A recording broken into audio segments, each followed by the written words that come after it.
Death never announces itself with an official note.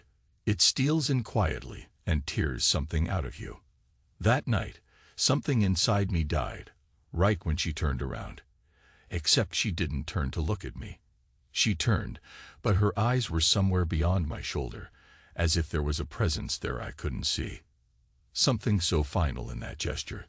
That's the moment, I think, when I truly understood how much it can hurt to be invisible to the woman you love. I'm not telling you this story for pity. I'm telling it because it's the only way I can breathe. The only way to set things right in my own head, or what's left of it. If you're listening, whoever you are, this is for you. But in my mind, it's really for her, or maybe for the man she shared herself with. I'm not even sure anymore. Anyway, let me collect myself. We were at the dinner table, our usual spot. The overhead light was buzzing again. I kept meaning to fix it. She wore her favorite dress, soft material that clung to her hips and shoulders in a graceful line. I wore my usual robe after work, plus an old pair of sweatpants, because I'd come home exhausted and hadn't bothered changing into anything decent for the evening. We had a casserole I'd thrown together. She poked at it with her fork, smiling politely, like everything was normal. It wasn't. On the surface, we talked about small things. Groceries, some coupon we got in the mail, how her freelance deadlines were piling up. But her smile kept flickering, and her eyes would dart to her phone that lay face down by her elbow. She made a point of not touching it for as long as she could. I noticed. Of course I noticed. Men notice these things when our guts are already twisted in suspicion. I remember the color of her lipstick that night. A subtle red, not too bright, but it left a smudge on her wineglass. I remember the way her hair caught the overhead light, a bit of a golden shimmer. And I remember that phone trembling on the table at 8:45 p.m., like a heartbeat going off at exactly the wrong time. For a moment, she froze. Her eyes locked on it before she realized I was looking at her. Then, so casually you'd think she was reading a grocery list, she turned the screen toward herself and flicked it open with her thumb. I think she forgot there was a reflection in the glass of our window, because I caught a glimpse of the text, and I heard a voice clip start to play, though she immediately lowered the volume. It was her voice, but so soft, so intimate. 3 words. You're the best. She wasn't talking to me. God, no. That hush in her tone was meant for somebody else. I don't know what I said. Maybe I said nothing. Time bent in on itself for a second, the world tipping sideways. I must have stared like an idiot, my mouth half open.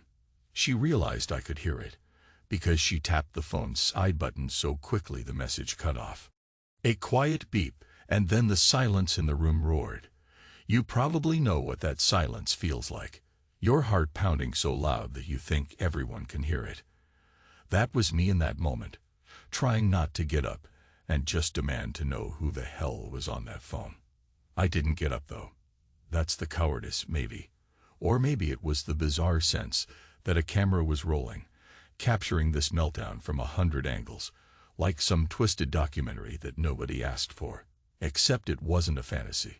We actually had a camera running, set up on the opposite side of the living room. Months ago, I got the idea to film little cooking segments for some side project of hers. That camera was always around, always there. I never turned it off that night. I guess I wanted to document our dinner, or catch something raw and real. Now it was filming me, filming her, filming us. You probably wonder what I did next. I wish I'd hammered my fist on the table and demanded the truth. Instead, I felt my breath catch, and I forced a laugh as if I'd misheard something. She looked startled, maybe expecting me to do something dramatic, but I only said, "Is that your mom texting again?" Something lame like that. She immediately smiled, that stiff, rehearsed kind of smile, and said, "Oh yes, she's just checking in." We both knew it was a lie. We both pretended it wasn't. And the camera, like some silent judge, watched on. I've never felt so cornered in my own house. How can a man feel cornered at his own dinner table by a person he's loved for 10 years?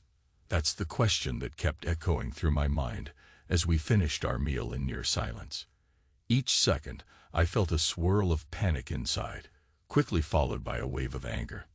Then panic again. A cycle. It was like being in the ring with an invisible boxer, each blow coming from a new direction.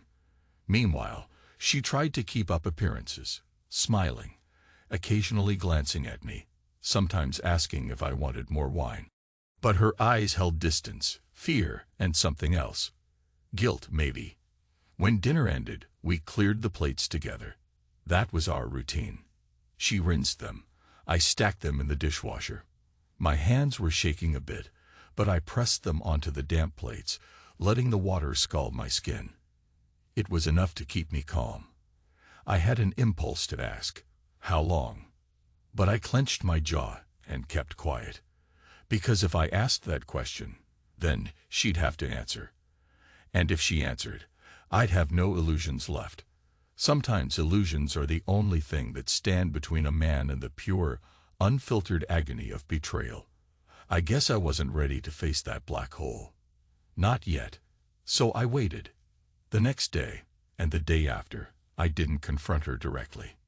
Instead, I poked and probed like a coward in the shadows. I'd say stuff like, "Hey, we should have a date night tomorrow.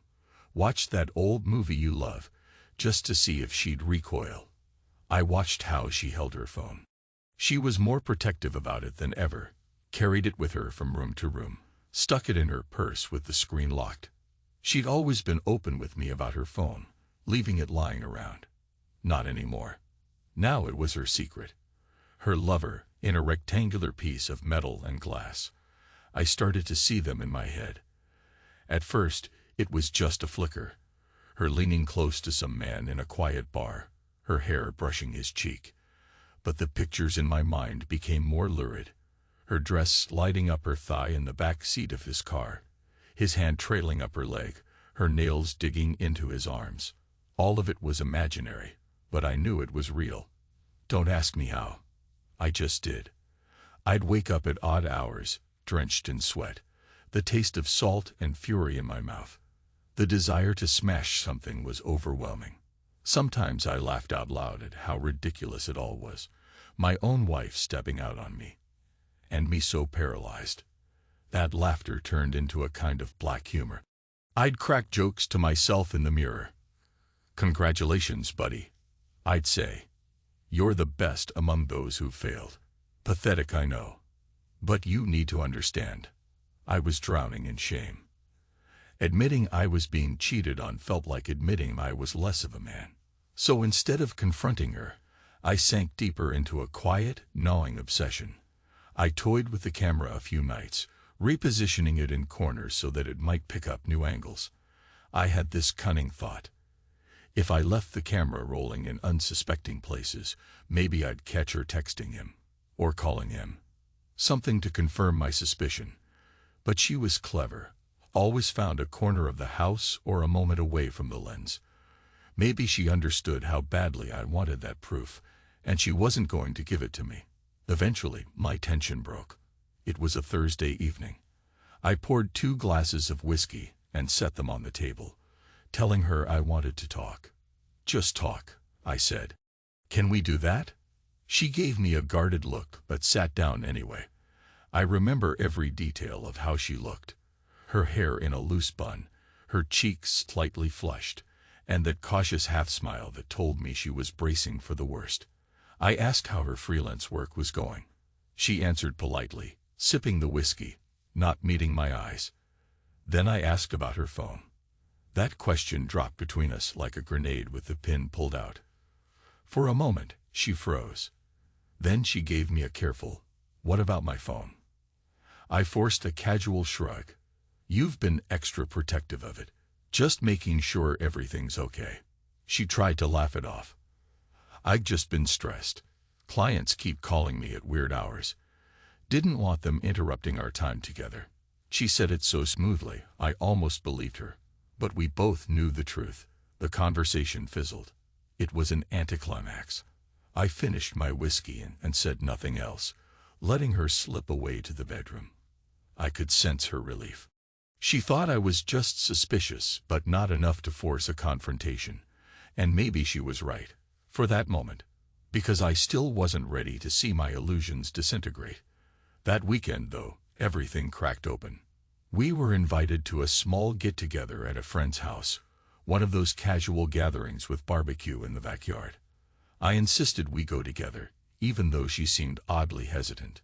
My real motive was to watch her in a social setting, see if she was texting him.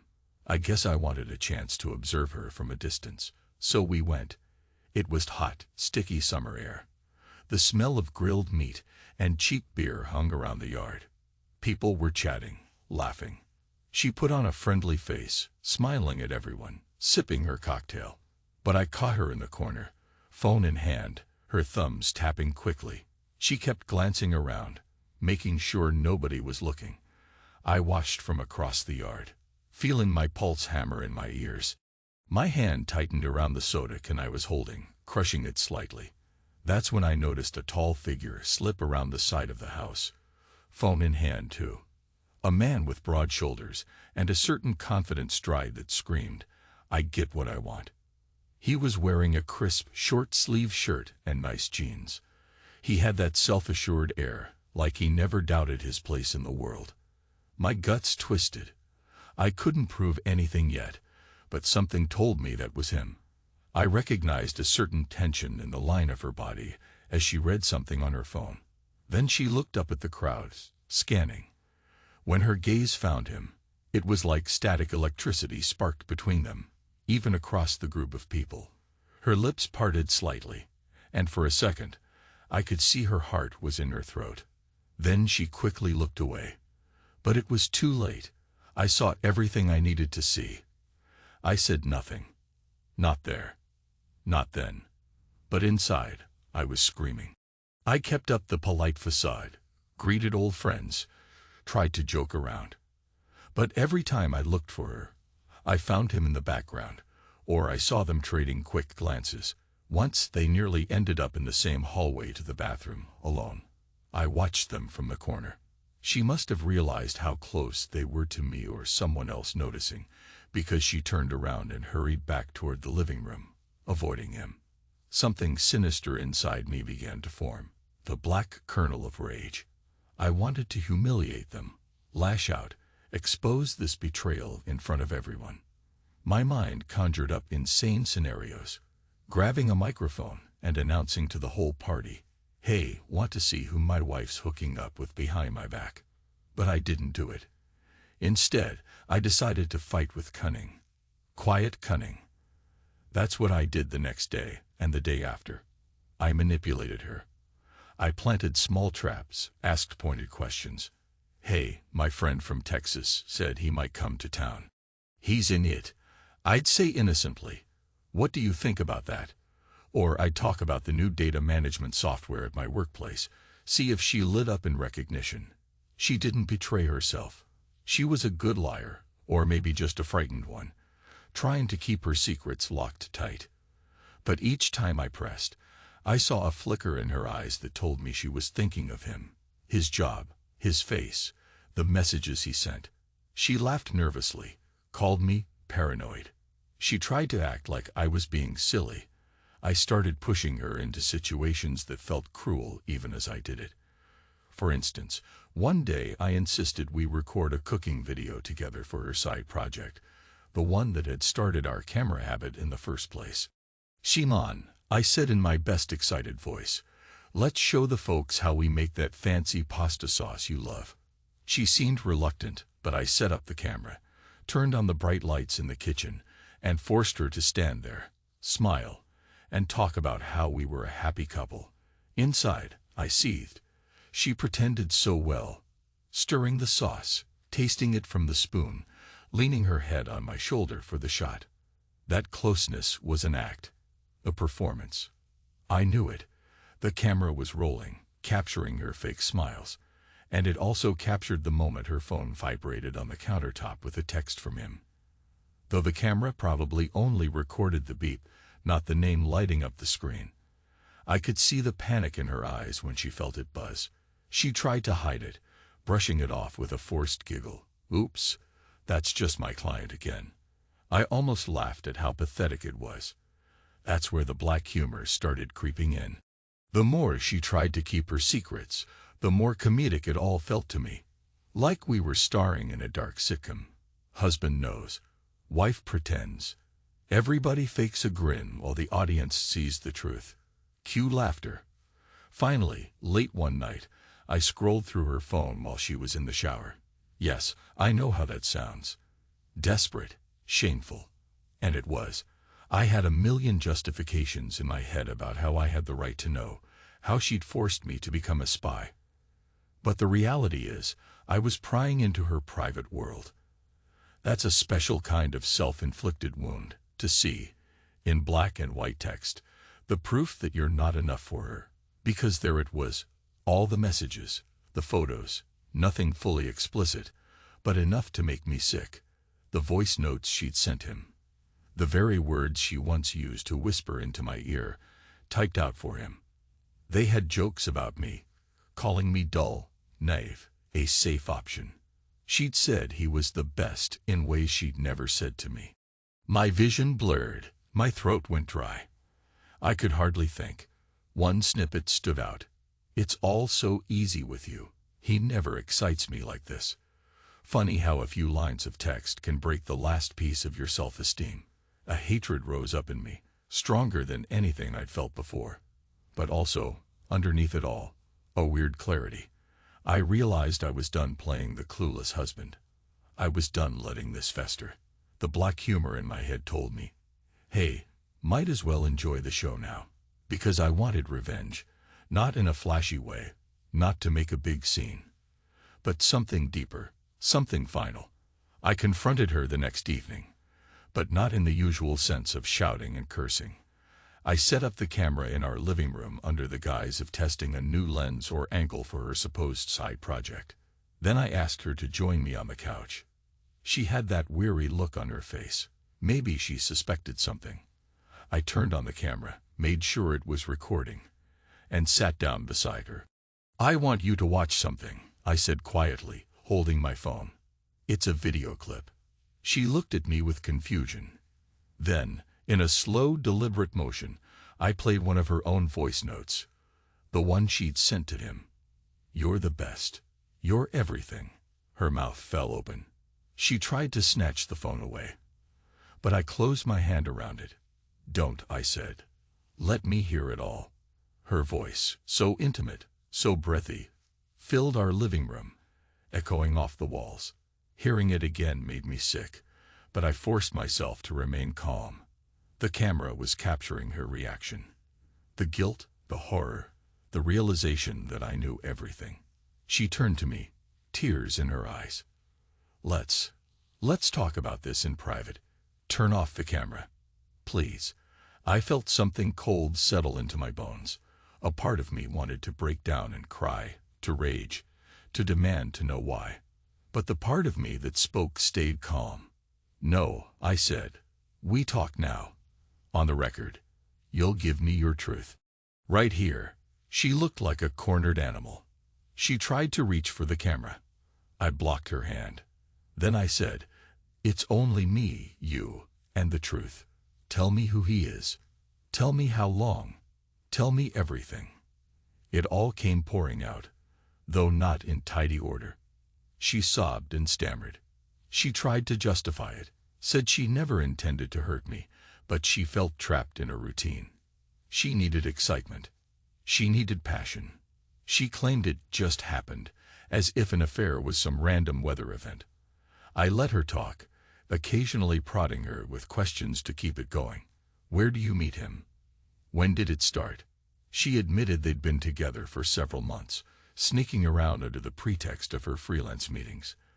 There was a moment in her confession when she tried to shift blame onto me, that I was too distant, too wrapped up in my own life. She even said I never looked at her with real desire anymore. Maybe she was right. Maybe I was complacent. But that's the thing about betrayal.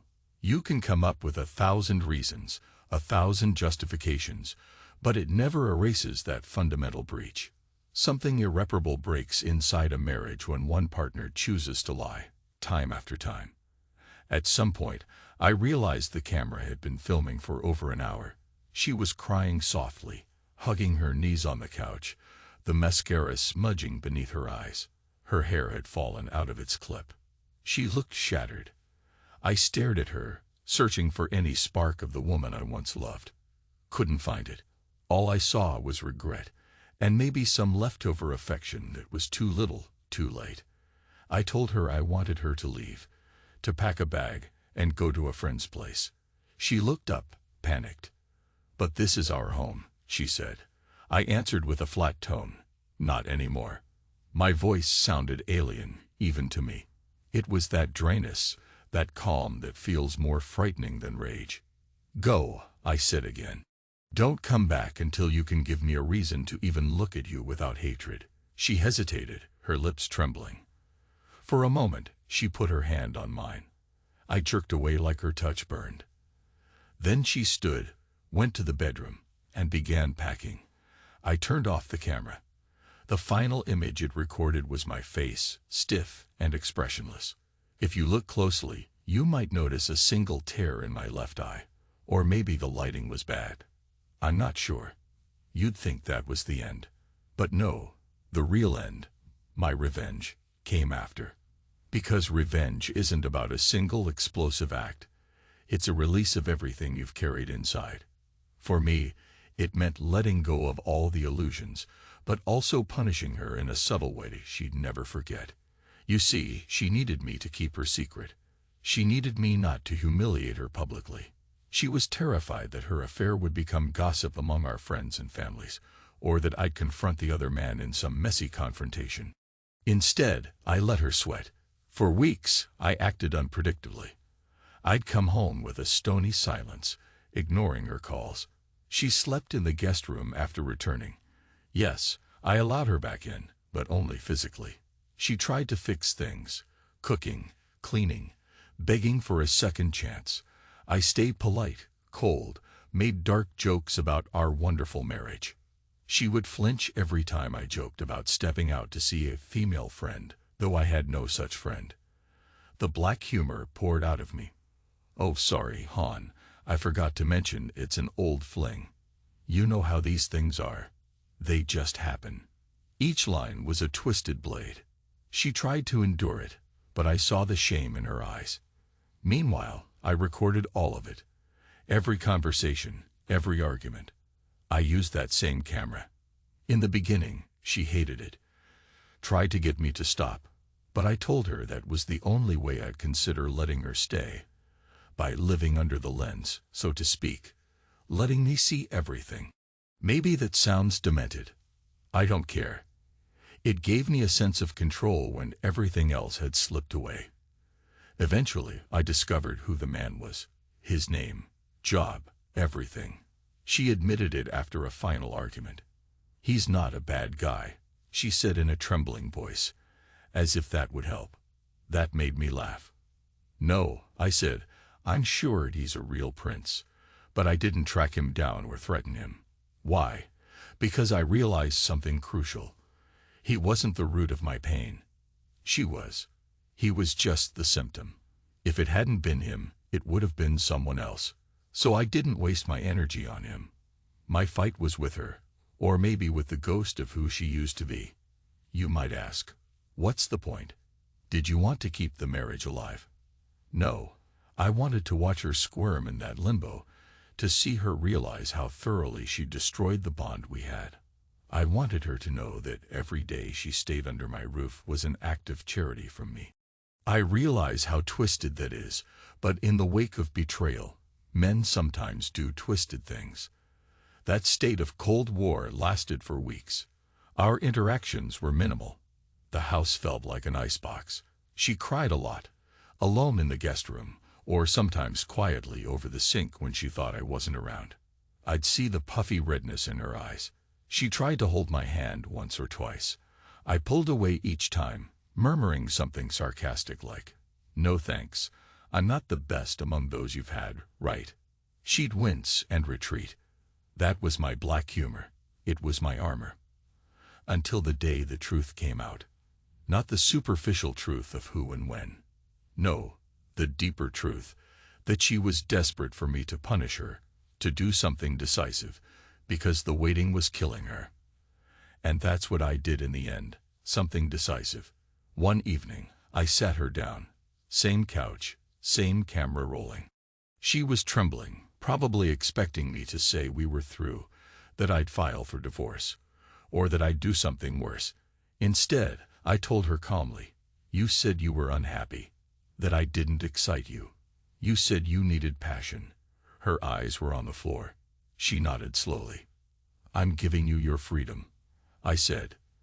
"I'm letting you go. Pack up, take what you need. I'll be away for the weekend. When I come back, I don't want to see you here." She looked up, tears rolling down her cheeks. "But," she started, voice cracking, "I don't want to be free. I want to fix this." I raised a hand to silence her. "Don't you see?" I said with a bitter smile. "There's no marriage left to save. We can't fix what we broke. We can only bury it." I paused, inhaled. "This is your release, and mine." She tried to protest, but the words died in her throat. The camera recorded all of it. Her tears, my dead calm expression, the final emptiness in my eyes. If you watch that footage, you might think you're witnessing a funeral. And in a way, you are. The funeral of our marriage, of the illusions we clung to for so long. I left the next morning, bag packed, as if I were going on a short business trip, but it was just an excuse to give her time to leave. Drove endlessly for hours, ended up at a cheap motel on the outskirts of town. Sat there flipping through TV channels, not really registering what I was watching. My mind was blank, except for a savage sense of relief. Is that shocking? That a man finds relief in throwing away a decade of marriage? Maybe. But that's the nature of betrayal. Sometimes, vengeance is no dramatic showdown. It's just the final act of letting go, of refusing to carry the heartbreak any longer. When I returned on Sunday evening, the house was quiet. Her car was gone, along with her clothes and most of her things. She'd left a short note on the kitchen table. "I'm sorry. I love you. I know you won't believe me, but I do." I read it once, crumpled it up, threw it in the trash. Then I opened the cabinet, took out the whiskey bottle, and poured myself a glass. Sat at the dining table, the same table where we used to share meals, used to talk about nonsense while holding hands. I took a long sip, stared at the empty seat across from me, listened to the ticking of the clock. For a moment, I thought I'd break down, sob like a child. But the tears didn't come. Maybe my soul was too exhausted to muster that final wave of grief. She was gone, and in her absence, I felt an odd peace. Yes, it was laced with anger and regret, but there was also a strange liberation. No more second-guessing, no more humiliating manipulations, no more forced smiles for the camera. I was free to be angry or sad or indifferent, without the daily charade of marriage. Maybe that's what revenge did for me. It freed me from the heartbreak of not knowing. Now I knew. And there was a grim satisfaction in that. A few days later, I found the camera's memory card on the coffee table. She must have left it. I guess she wanted me to see whatever was on there. Or maybe she was just discarding it, leaving the evidence behind. Out of curiosity, I watched some of the footage. The day we made pasta sauce, the day I confronted her with the voice note, the hours of confessions and tears on that couch. The final piece of footage was a short clip of her, apparently alone in the living room, addressing the camera directly. I almost turned it off, but something made me let it play. She sat there, eyes rimmed red, hair a mess. She spoke in a quiet voice. "If you're watching this, I just want you to know, I never wanted it to end like this. I hated lying to you. I was lonely, not because of you, but because of something broken in me. I wanted to feel special, to feel seen. I'm sorry that I hurt you so deeply. I'm sorry for being a coward." She paused, wiping her tears with the back of her hand. "I still love you," she whispered. Then she reached for the camera, and the video ended. I stared at the screen long after it went black. A laugh bubbled out of me, dark, hollow. Too little, too late, I said to no one. Maybe that was the last shard of bitterness leaving my body. Now I'm here, telling you this, or telling her, or telling the ghost of myself who still sits at that table every night. Yes, I feel the pain. Yes, I feel emptiness. But part of me also feels alive, because I didn't let the betrayal define me. I used it, shaped it into my weapon, let it cut through all the illusions. That's what revenge is, in the end, not a gory spectacle, but a personal reckoning. It's the moment you say, I refuse to be a victim. And then you watch the old life burn away, leaving you standing in the ashes, free to choose what comes next. I won't pretend I'm fully healed. I wake up some mornings and the house is too silent, and I wonder if I should have fought for her a little harder, or at least tried therapy. Then I remember the messages, the secret phone calls, the lies. And I remember that moment she turned around at the dinner table, her attention not on me, but on the echo of someone else's voice. I think that's the moment something died between us, more than just my trust. Maybe it was the love itself that died, or the illusions that kept it afloat. Either way, it's over now. And I've made my peace with that. If she finds happiness with him, so be it. If not, that's her burden. Me, I've got my scars. We all do. But I also have clarity, and the knowledge that sometimes you have to walk away from what you believed was forever. That's the real finality. That's the death I spoke of. But with every death comes a rebirth, too. Sometimes, late at night, I think about the taste of whiskey on her lips back when we were happy. I think about the quiet mornings when she'd slip her hand into mine, and we'd watch the sun rise through our bedroom window. And I realize how fragile those moments were, how easily they slipped through my fingers. But that's life, isn't it? You never really know what you've got until you see it shatter. I'm telling you all this because, in a strange way, I want you to see what I saw. I want you to feel the panic, the heartbreak, the twisted laughter. I want you to know that vengeance doesn't need a pistol or a courtroom. Sometimes, it just needs a camera, a quiet voice, and the strength to say, no more. And then you let everything else crash and burn on its own. You let the rubble speak for itself. I guess that's where I'll end this. There's no neat bow to tie it up. I'm not here to teach a lesson or ask for sympathy. I'm just telling the story of a man who lost his marriage, gained his freedom, and walked away with a battered heart that, one day, might heal, or might not. Either way, it's my story. And if you've listened all the way through, maybe it's a bit of yours too. Because betrayal, love, revenge, those belong to all of us in one form or another, whether we admit it or not. Remember, death doesn't always come in a coffin. Sometimes, it enters through a text message at 8:45 p.m., or the shift of a woman's eyes when she turns her face away from you. And sometimes, the scariest ending of all is the one without any dramatic fireworks. It's the quiet, cold finality of a door closing behind her, and the knowledge that nothing will ever be the same again. That's how it was for me. That's how it remains. Camera off. Story ends. And so it goes.